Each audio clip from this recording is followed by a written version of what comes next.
Chào các bạn. Hôm nay ta đi vào cái vòng lặp thứ hai, đó là vòng lặp while. Nói đến vòng lặp thì thường ta có hai vòng lặp là chính, for và while.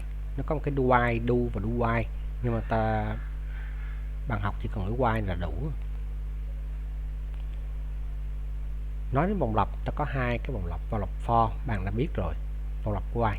Thì bạn hãy phân biệt cái này. Đấy, khi biết trước số lần lặp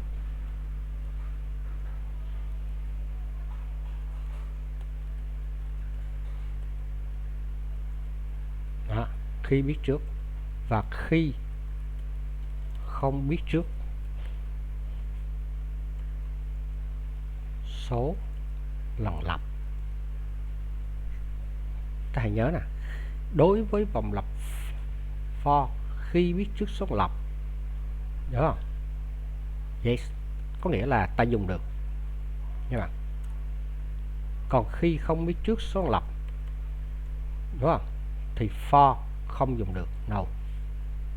Còn khi biết trước số lần lặp, biết trước số lần lặp, vòng lặp while, yes, có thể giải được. Và không biết trước số lần lặp, dùng yes. Đấy, nói tóm lại, vòng lặp for là khi biết trước số lần lặp ta chỉ dùng yes thôi, không biết trước số lần lặp dùng no. Bạn lưu ý cái chỗ này. Vòng lặp while thì biết trước hay không biết trước ta đều giải được. Hay nói một cách khác, bạn lưu ý là này, lưu ý một mà bài toán for giải được thì while giải được. Ngược lại thì chưa chắc.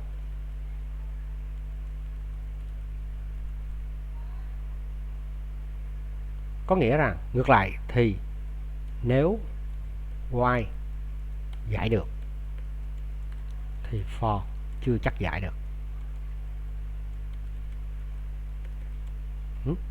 Nè, while giải được. Tất nhiên khi bạn thật cứng thì một bài toán mà while giải được thì for nó vẫn có cách giải. Nhưng mà bạn cần nắm những cái cốt yếu là này. Bây giờ ta khảo sát trước. Ở đây ta đi vào vòng lặp while là chính. Vòng lặp while, đúng là biết trước số lặp để minh họa. Ví dụ ôn lại một tí.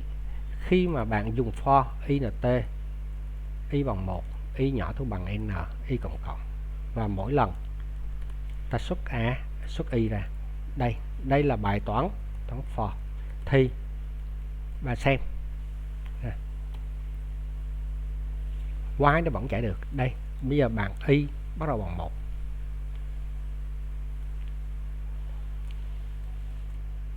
n bằng 5, đúng không? Đấy, for giải được rồi. Y 15 nó sẽ xuất 15. Thấy chưa? Như vậy thì bây giờ ta coi ta giải bằng while như thế nào. Khi y bằng 1, trong khi y nhỏ thua bằng n. Đó, ta xuất y ra, xuất xong mỗi lần là y tăng lên, đúng không? Đây, minh họa một bài toán. Bạn thấy chưa? Cái loạt trên là for giải được, while giải được không? Được, đúng nè. Đấy, bây giờ ta khảo sát while này một tí. Bắt đầu y bằng 1, 1 nhỏ thua 5 chưa? N bằng 5 nha bạn. Nhỏ thua nó xuất 1, đúng không? Xuất 1 tăng 1 là 2. 2 nhỏ thua n xuất 2 tăng 1 lên là 3. Đó. Lên đây kiểm tra vòng lặp 3.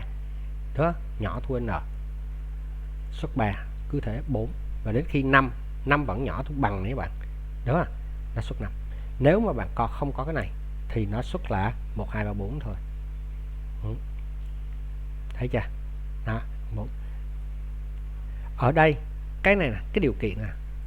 Điều kiện lặp khi, đúng không?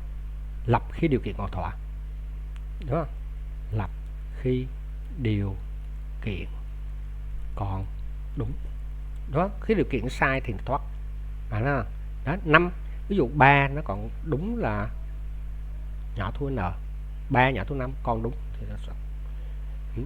Còn ví dụ y ta muốn viết ngược lại thì đây, bạn lưu ý khi bạn khai cái này là sai nha. Tại vì ta khai cái báo y này rồi, nó báo lỗi luôn. Khi ta khai báo y rồi ta không có được khai báo nữa, mà ta chỉ việc gán lại thôi ha.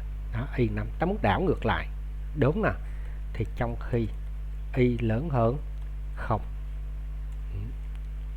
và mỗi lần ta xuất y, và mỗi lần là gì? Y trừ trừ. Rồi, ta khảo sát cái này.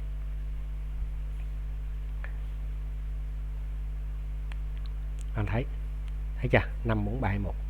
Đầu tiên 5 còn lớn hơn 0, đúng không? Nè, điều kiện còn đúng. Lập khi điều kiện còn đúng không? Thì xuất 5 xong trừ 1 là 4, 4 lớn hơn 0, cứ thế 3, 2, 1. Anh em. Thì tôi tóm tắt cho bạn cái này, lưu ý hiểu nè, cần nhớ cái này. Tùy theo bài các bạn ha, tùy bài. Đó là gì? Thứ nhất, một, tùy theo bài khởi gán biến đếm trước vòng lặp. 2, đúng rồi, khi bạn dùng while xong thì bạn nhớ dùng mở ngoặc ra, hiểu nè. Đó. Và thứ ba, đúng không? Đó, tùy bài mà ta tăng hay giảm cái biến đếm này. Đó. Ví dụ bài này thì ta tăng y lên, đúng nè. Còn bài này thì ta giảm. Đó. Và cái cần nhất là cái chỗ này. Số 4, lưu ý nhất cái chỗ này là hay sai. Thường á, đối với vòng lặp while, hiểu nè, bạn hay hỏi này, bạn hãy hỏi rằng lặp cho đến khi nào dừng, sau đó đảo cái điều kiện lại.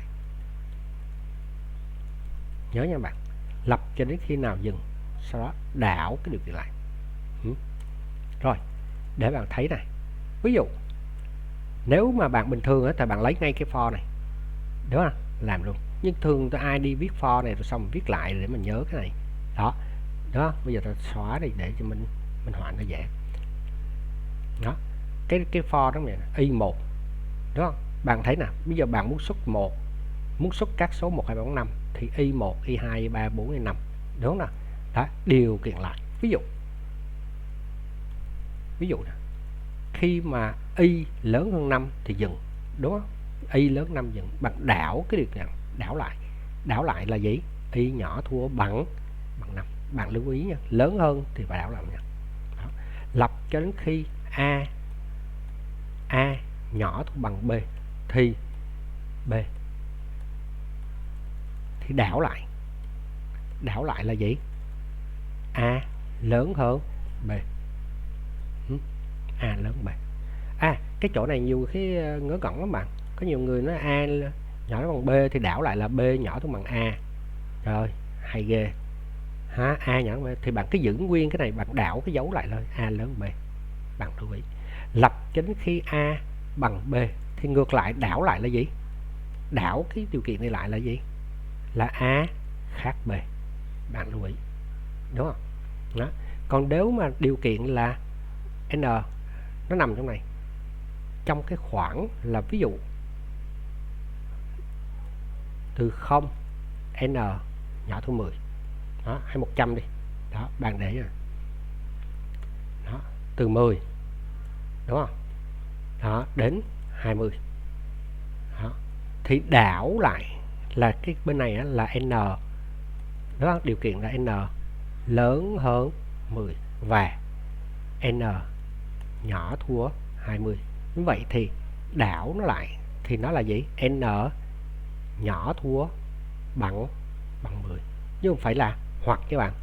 N lớn hơn bằng 20 vì nó cách quãng nó nhau ra. Nó cách quãng cái ra nhau. Bạn lưu ý cái này. Đó. kết quả ra. Đây 5, đảo lại đây nè, 5 đầu tiên bạn muốn xuất nè, 5 đúng không? Đó. 5 rồi 4 3 2 1 lập cho đến khi y nhỏ thứ 1 thì đảo lại là y lớn hơn 0. Chúng ta lưu ý cái này. Thường là khi học vòng lặp quay khó chịu nhất là cái điều kiện này. Và bạn code á, bạn code bằng cái này. Giả sử tôi nhắc đó, bạn code rằng cái này. Đầu tiên bạn gắn là y là t. Nếu mà chưa rành, ví dụ y bằng 5 hay bằng mấy đó, đúng không? Bạn chưa biết cái gì bạn để đó, mở ngoặc, xong ta mở ra, đúng không? Đó, ta xuất cái gì đó y, ví dụ vậy. Rồi y cộng cộng hay y trừ trừ tùy, đúng nè. Đó, bạn hỏi lập cái nào nữa nè, rồi bạn hỏi, bạn nhớ thường hỏi xong là đảo cái điều kiện lại. Đấy, đó là cái code để nó ít sai sót. Bạn lưu ý cái này nhé, ghi ra sổ tay á, cái này nè. Hầu như là 90% bài toán mà giải for giải được thì y giải được, và khi giải y thì 90% bài toán đều rơi vào những cái lỗi này hết. Rồi, hẹn bạn video tiếp theo để giải quyết vấn đề bằng lặp y khi không biết trước số lần lặp. Ví dụ cho không biết trước số lần lặp nào, ví dụ bạn đăng nhập vào Gmail, Facebook, vân vân, bạn phải nhập username, sau đó nhập password mà nhập không đúng thì bạn cái nhập biết, đúng nè. Đó là cái không biết trước số lần lặp. Rồi, chào nha, bye.